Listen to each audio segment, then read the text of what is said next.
Hey, what's up everybody, and welcome back to News Dose. And the Nintendo Switch just got a major competitor.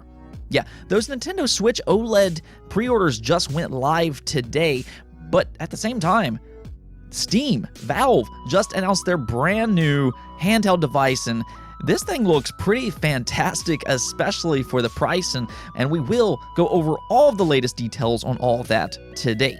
Now also, Xbox has been a really pro-consumer company since Phil Spencer took over, and very debatably, and actually I think it's just a fact by this point, Xbox is probably the most pro-consumer company in the game industry, just entirely. They do a fantastic job, especially with backwards compatibility, but it looks like Xbox actually wants to go a step further and maybe get the whole game industry on board for preserving older games, so we will talk about that as well.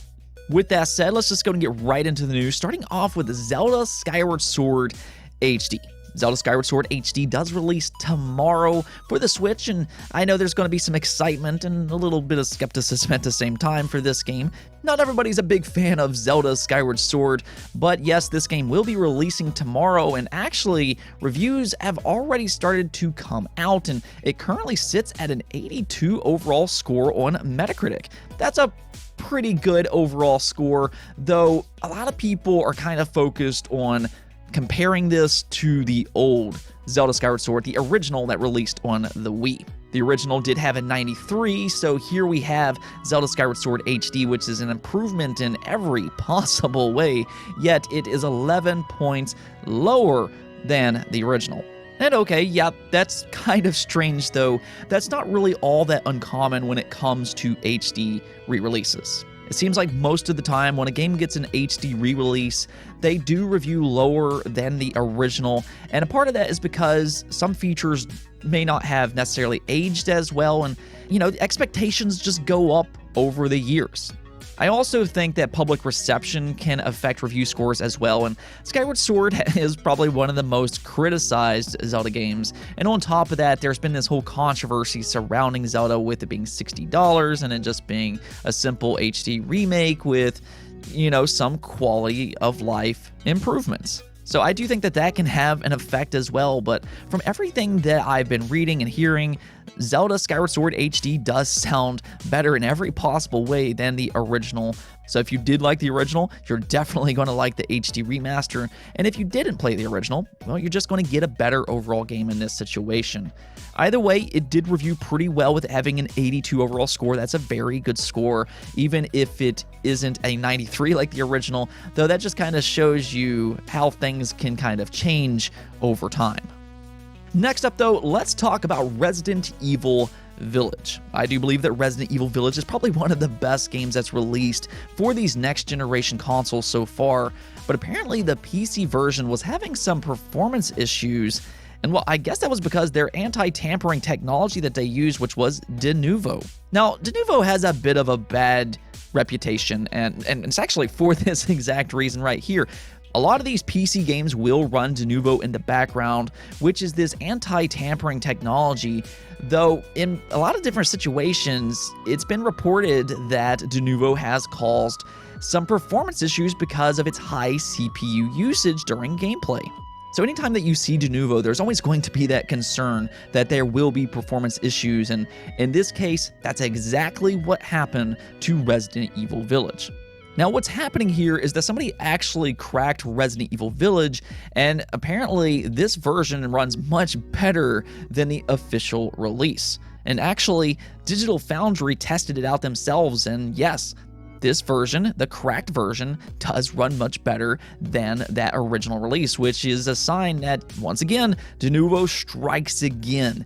Denuvo did affect the performance pretty majorly for Resident Evil Village. And all of this is a really bad look and everything, but there's actually some good news here because after Digital Foundry reported on all this, Capcom definitely took notice and, well, they promised to update the game to improve the performance. Now, what this more than likely means is that they're just going to flat out remove Denuvo. They did the exact same thing for Devil May Cry 5. Devil May Cry 5 had similar issues with Denuvo, and eventually Capcom just removed it, and, well, you know, of course, performance also improved for Devil May Cry 5 after removing Denuvo. So This isn't really a surprise by this point. This is just something that the PC fan base has to kind of deal with, even though it's a little unfortunate. Though in this situation, I think Capcom is just going to remove it, and especially after Village was cracked, they might as well go ahead and remove Denuvo by this point, and I think that's exactly what's going to happen, just as they did with Devil May Cry 5. Let's talk about that big Nintendo Switch competitor, though, and this one is actually really interesting because this one is coming from Valve. Now, we did talk about this device earlier this year because it did leak out online, though it was previously thought to be Steam Pal, but they actually revealed it today, and it's going to be Steam Deck. Not really a big fan of the name itself, though this thing is an absolute beast, especially for a handheld gaming platform. We'll kind of get into all the specs here in just a moment, but just from the design standpoint, you can clearly see that this thing was inspired by the Nintendo Switch, and so much so that it actually has its own docking station. Now, the dock will be sold separately, but yes, you can have a dock where you can connect this thing to either your monitor or TV, which will essentially turn this into a hybrid console platform.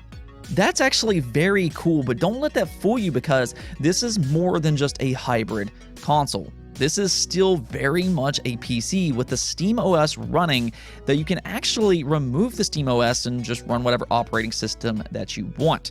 And it has been confirmed that not only will you be able to play Steam games on the Steam Deck, but you'll also be able to play games from other storefronts as well, and that is very big. This was confirmed by IGN, and what that means is that we very possibly might be able to play games from the Epic Games Store, as well as maybe even games from Xbox Game Pass on PC. So that is fantastic to hear, and like I said, this thing essentially will be a PC console. So really, so far, I do like what I'm hearing, though I know that some people kind of looks at the design of this thing and they think, well, it's going to be uncomfortable. That is something else that IGN said. It does look very uncomfortable, and it kind of looks like the Game Gear, really. But IGN did say that it was much more comfortable once you get it in your hands. So that's a really good sign, and just overall, I really like all the options that you have just based off of the different button inputs that you have here. Not only do you have dual analog sticks, but you also have trackpads, which they used in the Valve controller. It kind of emulates a mouse, though I wouldn't say it does it perfectly, but when you pair it with gyro, which the Steam Deck does have, then it really can be a very accurate option if you do want to go that route. The biggest inclusion, in my opinion, though, is definitely those back buttons. This is something that I've really wanted in first-party controllers such as the Xbox and the PlayStation 5 controller, though we don't have that yet, so I'm really glad that we are getting back buttons here with the Steam Deck. I do think that this is a great overall addition. As for the specs, though, and this is where things get really interesting. So the Steam Deck will have a 7-inch screen focused on 720p resolution, and that really is perfect for a handheld device of this size. You don't need to go too far out there, and the actual specs for this thing is relatively beefy. Yeah, it has a 2 teraflop graphics card with RDNA 2 features.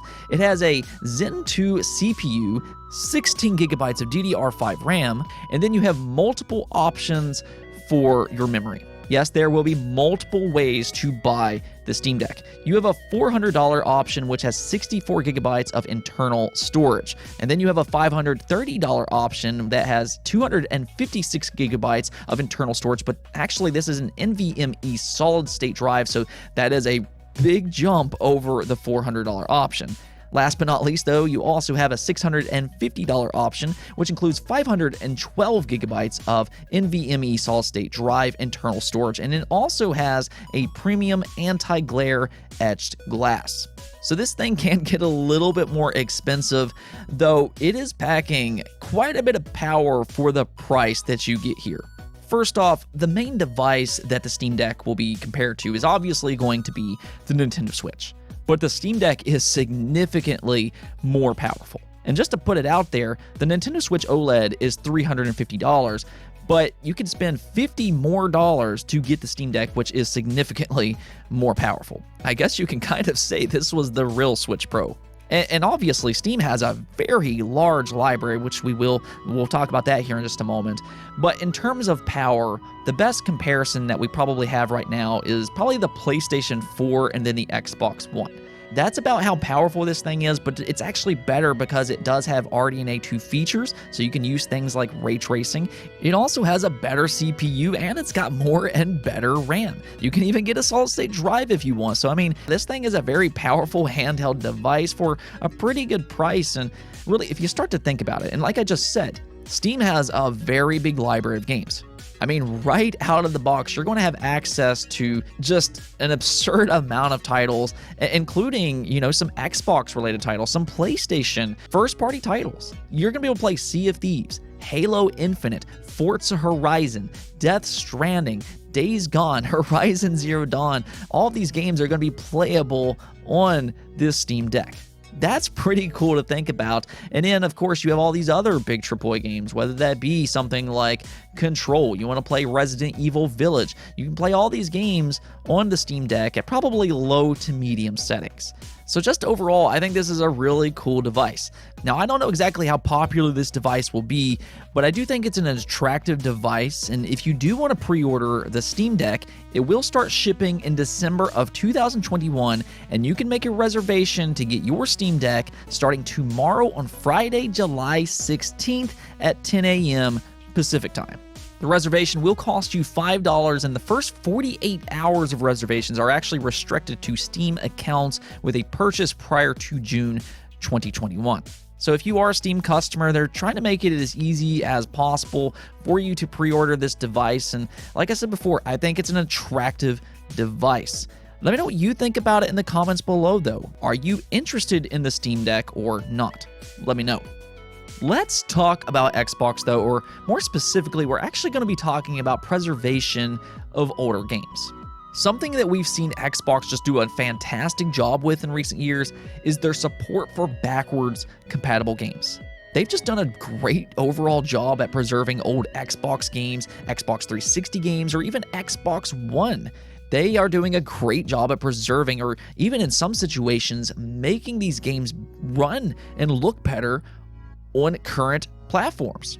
The Xbox Series, as an example, gives you a few different options to make older games look and run better. You have Auto HDR, and then you also have FPS Boost Mode, which doubles the frame rate for games that was currently locked to something like, let's say, 30 frames per second.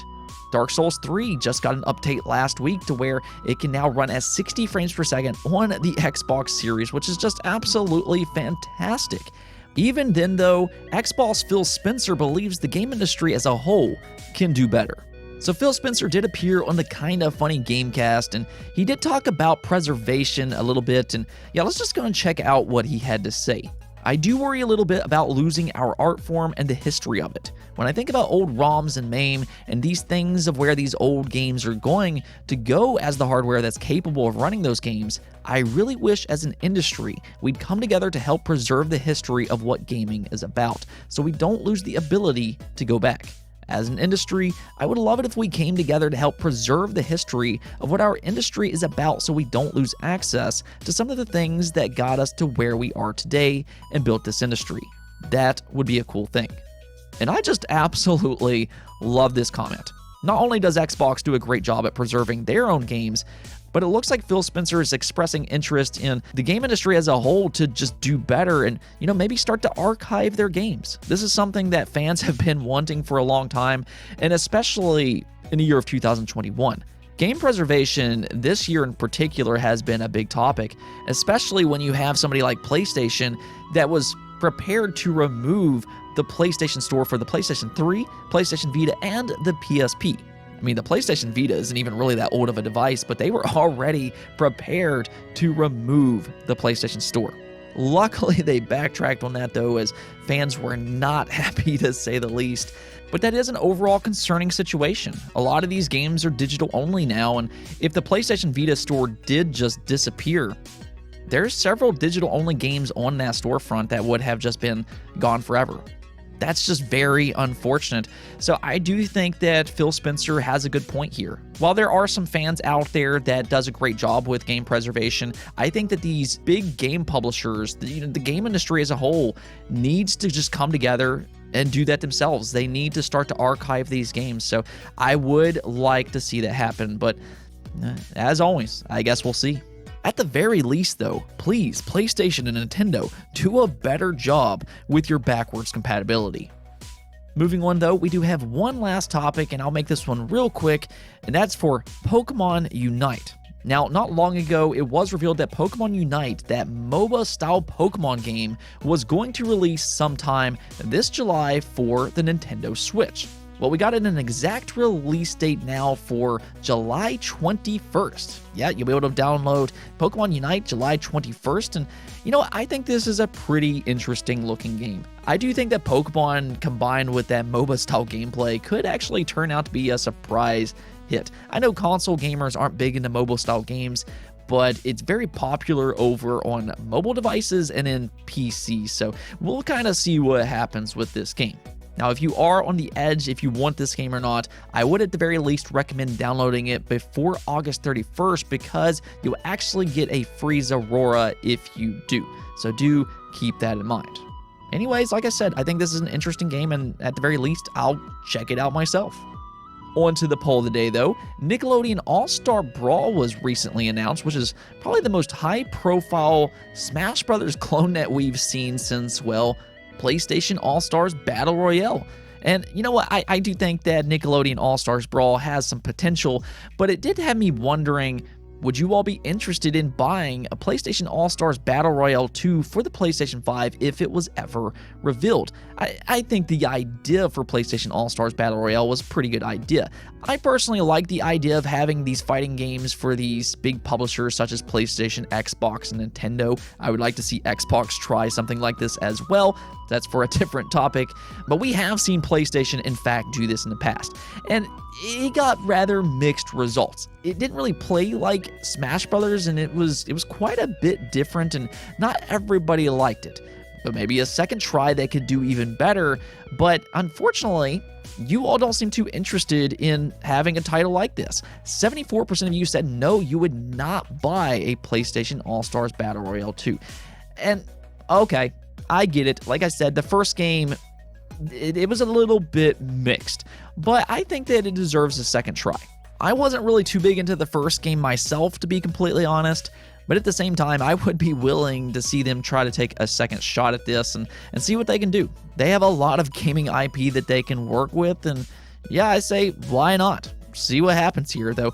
You all just don't seem interested in it. Like I said before, I do understand when it comes to this game in particular. The first game, again, was a little bit mixed in terms of reception. Anyways, though, that's it for this episode, but if you liked the video, don't forget to bell notification and subscribe button for more content just like this. Also, if you'd like to support the channel through Patreon, thank you for making this content possible. Peace out.